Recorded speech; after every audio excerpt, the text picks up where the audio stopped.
कराची जे मच्छर कॉलोनी वारे इलाइक़े में सर्कुलर रेलवे जे गस ते क़ाइम हद दख़लियूं हटाइण वारी कार्रवाई दौरान मछरियल माण्हुनि एंटी एनक्रोचमेंट सेल जे अमले ते हमलो करे ॾिनो। पथराव ऐं फायरिंग जे नतीजे में अमलो वाक़े वारे हंध तां पुठिते हटण ते मजबूर थी वियो, जंहिंखां पोइ इलाइक़े वासियुनि पुलिस मोबाइल खे पिणु बाहि ॾेई साड़े छॾियो।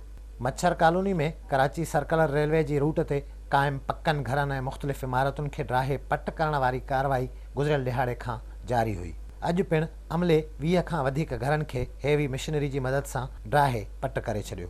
कार्रवाई जारी हुई त ओचितो इलाइक़े वासी मछरजी पिया ऐं उन्हनि अमले में शामिल पुलिस अहलकारनि के इलेक्ट्रिक ऐं सुई गैस जे मुलाज़िमनि सूधो उते कवरेज लाइ मौजूद मीडिया वर्कर्स ते पिणु हमलो करे ॾिनो। नतीजे में पुलिस अहलकार उतां फरार थी विया ऐं इलाइक़े वासियुनि माड़ीपुर रोड ते टायर साड़े रोड खे 4 कलाकनि ताईं ब्लॉक करे छॾियो, जंहिं करे रोड जे ॿिन्ही पासनि खां हज़ारें गाॾियुनि जूं कतारूं लॻी वयूं। बाद में पुलिस जी वाधू नफ़री तलब करे SP लियारी आफ्ताब निज़ामानी जी अॻुवाणी में मछरियल इलाइक़े वासियुनि सां ॻाल्हियूं कयूं वयूं। ॻाल्हियुनि वसीले एहतजाज ख़तमु कराइण में नाकामीअ बाद पुलिस लाठी चार्ज ऐं ॻोढ़ा गैस जो इस्तेमालु करे मुज़ाहिरीन खे छिड़विछड़ कयो। पुरतशदुद एहतजाज कंदड़ इलाइक़े वासियुनि जो चवणु हुयो त उते हू वरियनि खां आबाद आहिनि। उन्हनि पुलिस जी मदद सां पंहिंजा पक्का घर ठहिराए उते गैस ऐं बिजली जहिड़ियूं सहूलियतूं बि हासिलु कयूं आहिनि, पर हाणे ओचितो सदन अदावतुनि खे गैर क़ानूनी करार ॾेई ड्राहे खेनि बेघर कयो वञे पियो। मछरियल शहरनि पारां एहतजाज ऐं अमले ते हमले खां पोइ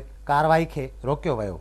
एंटी एनक्रोचमेंट जे ज़रियनि जो चवणु हुयो त सुभाणे वधीक नफ़री जी मदद सां कार्रवाई ॿीहर शुरू कई वेंदी। कराची सर्कुलर रेलवे जो रस्तो साफ़ करण लाइ एंटी एनक्रोचमेंट पारां जेका अॼोकी कार्रवाई हुई उनखे मछरियल माण्हुनि नाकाम बणाए छॾियो आहे। हाणे सुभाणे ॾिसबो त अमलो या इंतिज़ामिया कहिड़ी हिकमत अमली अख़्तियार करे थो ऐं कहिड़े तरीक़े सां ही नाजाइज़ कब्ज़ा ख़तमु कराए वञनि पिया। कैमरामैन अरसलान अहमद सां गॾु गाज़ी झंडेर, सिंध TV न्यूज़, कराची।